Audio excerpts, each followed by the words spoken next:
नमस्कार। आप देख रहे हैं CNE टीवी का एक दिलचस्प कार्यक्रम हेल्थ इज वेल्थ। इस कार्यक्रम में सभी दर्शकों का मैं स्वागत करता हूं। आज हमारी इस कार्यक्रम की श्रृंखला के अंतर्गत मैडम उदिता पंत हमारे बीच मौजूद हैं। तो आइए मुलाकात करते हैं उदिता पंत जी से। डॉक्टर उदिता पंत, वेलकम मैम। आप अपने बारे में बताइएगा कि आप कौन हैं या किस जॉब में हैं। मेरा नाम उदिता पंत है। मैं क्लिनिकल साइकोलॉजिस्ट हूँ। हाल ही में मैंने चेन्नई से अपनी पूरी ट्रेनिंग कंप्लीट करी है और मैं डिप्रेशन, एंजाइटी, जितने भी मनोरोग होते हैं उनका ट्रीटमेंट थ्रू थेरेपी के मॉड्यूल से करने की ट्रेनिंग ली है और वही काउंसलिंग और थेरेपी मैं यहाँ ऑफ़र करती हूँ। Thank you ma'am. मैम, एक चीज़ जानना चाहेंगे, आजकल जैसे मनोरोगियों की संख्या काफ़ी संख्या में बढ़ गई है और ऐसा देखने में आया है कि घर घर में छोटे छोटे बच्चे भी एंजाइटी और डिप्रेशन का शिकार हो रहे हैं। तो आपके पास कैसे केसेस आते हैं और इस बारे में आप क्या कहना चाहेंगे? जी, केसेस हर पॉपुलेशन से आते हैं, हर एज ग्रुप से आते हैं। बच्चों में यूजली एंजाइटी और डिप्रेशन जो बढ़ता कंपटीशन है, जो अभी हाल ही में पैंडेमिक की सिचुएशन आई थी, घर पे बच्चों का सोशल इंटरेक्शन ख़त्म हो गया था, मोबाइल फ़ोन स्क्रीन टाइम बढ़ गया था, सडनली वो सब चीज़ें बंद हुई हैं, उसकी वजह से इरिटेशन आ गया है बच्चों में। एक सोशल एंजाइटी आ गई है क्योंकि काफ़ी टाइम तक बच्चे एक सोशल फॉर्मेट में नहीं रह रहे थे, घर के अंदर थे, तो हेजिटेशन, कॉन्फिडेंस की कमी आ गई है। तो बच्चों में तो ये सारी चीज़ें दिखती है अपार्ट फ्रॉम मोबाइल एडिक्शन और ये स्क्रीन एडिक्शन। टीनेज ग्रुप और जॉब वालों में बहुत स्ट्रेस दिख रहा है, बहुत एंजाइटी दिख रही है। डिप्रेशन के कई कारण हैं, लाइफस्टाइल चेंज है, जॉब प्रेशर है। मिडिल एज ग्रुप में भी काफ़ी सारे परेशानियां दिखती हैं, जो उनके हेल्थ चेंजेस आ रहे होते हैं, जो फैमिली में एडजस्टमेंट चल रहे होते हैं, उनके बारे में होता है केस, काफ़ी सारे केसेस होते हैं उससे रिलेटेड। बुज़ुर्गों में भी काफ़ी ज़्यादा एंजाइटी, डिप्रेशन के अलावा मेमोरी लॉस और मेमोरी जो उनकी इफ़ेक्ट हो रही है, या कोई सीरियस क्रॉनिक इलनेस जो उनको हो रही है, उनके साथ एडजस्टमेंट करना, वो सब चीज़ें बहुत मुश्किल हो जाती हैं और इस सब का असर उनके दिमागी हालत में दिखता है। तो उस सब से रिलेटेड ही मोस्टली केसेस आते हैं। मैडम, जैसे देखा जाता है कि अगर कोई फिजिकली बीमार हो, जैसे उसे सर्दी जुकाम बुखार हो या इंजरी हो गई हो, तो वो तो हमें अपेरेंटली दिख ही जाता है। लेकिन मनोरोग से कोई पीड़ित है या किसी को डिप्रेशन या एंजाइटी की शिकायत है, हमारे ही परिवार का कोई सदस्य है, तो हम उसकी पहचान कैसे करते हैं? देखिए, दिमागी जो ये बीमारियां होती हैं, ये आपने बिल्कुल सही कहा, दिखती नहीं है एविडेंटली जैसे फिज़िकल जो बीमारियां होती हैं उनके कंपैरिजन में। इसमें पर सिम्टम क्या होते हैं कि बिहेवियर चेंज हो जाता है किसी भी इंसान का। तो डाइट में चेंज आ जाता है, जैसे कोई कोई बहुत ज़्यादा खाने लगते हैं या किसी किसी की डाइट बिल्कुल बंद हो जाती है। जो खाना पसंद भी होता है उनके सामने रख दिया जाए वो नहीं खाते हैं। चिड़चिड़ापन थोड़ा दिखने लग जाता है क्योंकि पेशेंस कम हो जाता है उस इंसान का। गुस्सा एकदम से आ जाना, या किसी भी छोटे से छोटी बात पे जिस पे नॉर्मली रोना ना है आए, वो इंसान उस समय सेंसिटिव हो जाए और एकदम से रोने लग जाए। बात करना बंद कर देते हैं, अपने आप को आइसोलेट करने लग जाते हैं। तो ये सारी कुछ बेसिक चीज़ें होती हैं जो एक डिप्रेशन के जो शिकार होता है उसमें दिखती हैं। और एंजाइटी में वही घबराहट, एकदम से बहुत ज़्यादा घबरा जाना, या पसीने छूटना और हाथों में कंपन, ये सारी चीज़ें बहुत कॉमनली दिखाई देती है। तो ये कुछ साइंस होते हैं जिनको देख के अगर ये बहुत 2-3 हफ्ते से ज़्यादा एग्जिस्ट कर रहे हैं और बहुत परेशान कर रहे हैं, जैसे काम में दिखने लग जा रहे हैं, आपके जॉब में, आपके ऑफिस में, या आप किसी सोशल सिचुएशन में गई हैं वहाँ पे दिखने लग जा रहे हैं, तो ये सारी चीज़ें एक साइन होता है कि आप कहाँ कुछ ना कुछ अंदरूनी रूप से कुछ गड़बड़ चल रही है।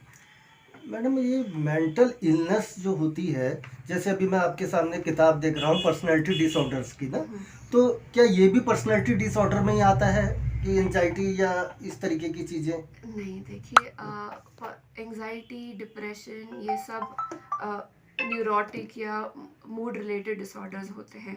बहुत सारी वैरायटी होती हैं, कैटेगरी होती है मेंटल डिसऑर्डर्स की। जैसे डिप्रेशन, एंजाइटी, ये सब एक कैटेगरी में आता है, वैसे ही पर्सनालिटी डिसऑर्डर्स एक कम्प्लीटली डिफरेंट कैटेगरी होती है। अब पर्सनालिटी क्या होती है किसी इंसान की, कि जैसे कोई बहुत ज़्यादा एंग्शियस रहता है, इन जनरल घबराहट रहती है, या किसी को सफाई करने की जनरली ही आदत होती है अपना इन्वायरमेंट सफाई करने की, तो उसी का एक पर्सनालिटी डिसऑर्डर का जहाँ पे वो बन जाता है कि साफ सफाई इतनी ज़्यादा हो जाती है कि उसके अलावा उनकी बाकी की लाइफ डिसफंक्शनल हो जाती है। जैसे सिर्फ साफ सफाई में ही ध्यान देना, उसके अलावा तुम लेट हो रहे हो अपने काम के लिए, काम छूट जाना, घर के काम छूट जाना, बच्चों पर ना ध्यान दे पाना, फैमिली पे ना ध्यान दे पाना। जब किसी पर्टिकुलर ट्रेट की वजह से आपकी बाकी की लाइफ डिसफंक्शनल हो जा रही है, उस पर्सनालिटी, स्पेसिफिकली पर्सनालिटी का ट्रेट, तो वो पर्सनालिटी डिसऑर्डर माना जाता है।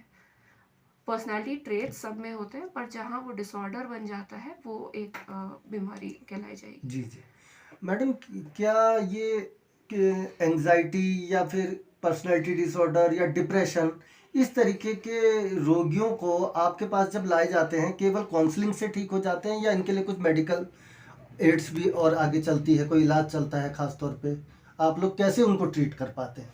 जी, तो जैसे एंजाइटी, डिप्रेशन, ये जो चीज़ें हैं जो बहुत कॉमनली देखी जाती हैं और जिनके बारे में आजकल बात भी हो रही है, ये सारी चीज़ें सब कहीं ना कहीं अपने लाइफ में फील करते हैं। हर जने को एंजाइटी होती है, कोई नई सिचुएशन में जाए उसको एंजाइटी होती है।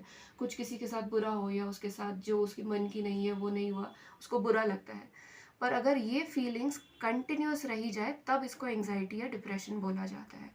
अब अगर ये ऐसी हालत में है जब शुरू शुरू ही हुई है, या इंसान के पास इतनी स्ट्रेंथ है या इतनी अंदरूनी ताकत है कि वो इसको डील कर सके, समझ सके, और बाकी के एरियाज उसकी लाइफ में फंक्शनल चल रहे हो, तो उसके पास किसी चीज़ को पकड़ के आगे बढ़ने की क्षमता हो, तो ये सारी चीज़ें थेरेपी से ठीक हो सकती हैं सिर्फ। पर अगर ये ऐसी स्टेज पे है जहाँ ये बहुत ज़्यादा इफ़ेक्ट हो गया है, क्योंकि एंजाइटी डिप्रेशन में सिर्फ बिहेवियरल चेंजेस नहीं आते हैं, फिजियोलॉजिकल चेंज भी आते हैं। जो हमारे न्यूरोट्रांसमीटर्स ब्रेन में होता है, केमिकल इम्बैलेंस होता है, वो सारी चीज़ें अगर बहुत ज़्यादा तादाद में हो जाए या बहुत ज़्यादा सिवियरिटी में हो जाए, उस समय मेडिकेशंस की बिल्कुल ज़रूरत होती है। साइकियाट्रिस्ट का इंटरवेंशन चाहिए होता है।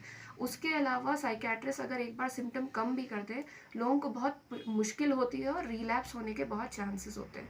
तो साइकियाट्रिक ट्रीटमेंट के साथ थेरेपी का होना एक स्टेबिलिटी प्रोवाइड करता है, उन सिम्टम्स को वापस ना आए, लाइफ को डील करने का एक वापस से केपेबल बनाता है उस इंसान को, पेशेंट को। तो दोनों ट्रीटमेंट मॉड्यूल का होना काफ़ी ज़रूरी है। मैडम, थोड़ा एक लीक से अलग हटके एक सवाल पूछना चाहूँगा कि आपने देखा होगा कि पहाड़ों में अक्सर स्कूलों में हमने कुछ केसेस ऐसे देखे हैं, लड़कियां खास तौर पे अचानक कहते हैं हम पे कोई जिस तरीके से किसी सुपर नेचुरल पावर आ गई, वो घबराती हैं। एक लड़की गिरती है क्लासरूम में, उसको देखते देखते 10 लड़कियां और बेहोश हो जाती है। तो उस बारे में कहा जाता है, जैसे कोई कहते हैं कि यहाँ कोई चुड़ैल रहती है या कोई सुपर नेचुरल पावर है, या इस तरीके की क्या चीज़ें एग्जिस्ट करती हैं, और ऐसे केसेस भी आपने देखे होंगे, क्या कहना चाहेंगे इस बारे जनरली अभी हाल ही में यहाँ काफ़ी न्यूज़ सुनाई दी थी इससे रिलेटेड। इसको साइकोलॉजिकल या क्लिनिकल टर्म्स में बोला जाता है मैस हिस्टीरिया या कन्वर्जन डिसऑर्डर। इसमें जो होता है, बिलीफ इतना स्ट्रांग हो जाता है, तो उनको एंजाइटी का एक ये बेसिकली रिएक्शन होता है, इतना अग्रेसिव रिएक्शन होता है, और इसका एक बड़ा सोशल कॉज भी है कि फीमेल्स में ये जो टर्म ही है हिस्टीरिया, बड़ा फीमेल ओरिएंटेड या एक थोड़ा वैसा ओपिनियन से ये बनकर आया है कि अटेंशन सीकिंग एबिलिटी जो फीमेल्स की बोली जाती है, उससे रिलेटेड कहीं ना कहीं कि वो अटेंशन सीक कर रही हैं। पर ज़रूरत क्यों है उन्हें अटेंशन सीक करने की? क्योंकि उनको बहुत दबा के रखा गया है हमेशा से सोसाइटी में। तो उनको एक पावर असर्ट करने के लिए सोशली एक्सेप्टेड है, क्योंकि पहाड़ में तो काफ़ी ज़्यादा ये जागर और ये सब प्रथाएं बहुत सोशली एक्सेप्टेड है। तो जब ये जैसे बच्चियां आई थी कुछ मेरे पास, जो काफ़ी सारा ये जागर जो होता है इन सब में पार्टिसिपेट करती हैं, और नाचना होता है, या बोलते हैं इनमें जो भी पोजेशन हुआ है, ये सारी चीज़ों में जब ये हो रहा होता है तो बहुत हद तक उनको अटेंशन दिया जाता है, उनकी पूजा करी जाती है, उनका ध्यान रखा जाता है, तो वो कहीं ना कहीं उस ट्रीटमेंट को एंजॉय करने लग जाती हैं। तो हल्का सा भी कुछ होता है स्ट्रेसफुल इवेंट, जो कि एज सिंपल एज उन्हें स्कूल जाना है या स्कूल में पढ़ाई नहीं करनी है, तो उसके लिए भी उनका रिएक्शन कहीं ना कहीं उससे बड़ा सिमिलर होता है कि उनमें एक एपिसोड आ गया उन्हें कि उनमें कुछ पोजेस कर रहा है, या तो ये कहीं ना कहीं एंजाइटी या इंटरनल कुछ कॉजेज होते हैं इनके, जो डेवलप करते हैं एक सोशली एक्सेप्टेड फॉर्मेट में।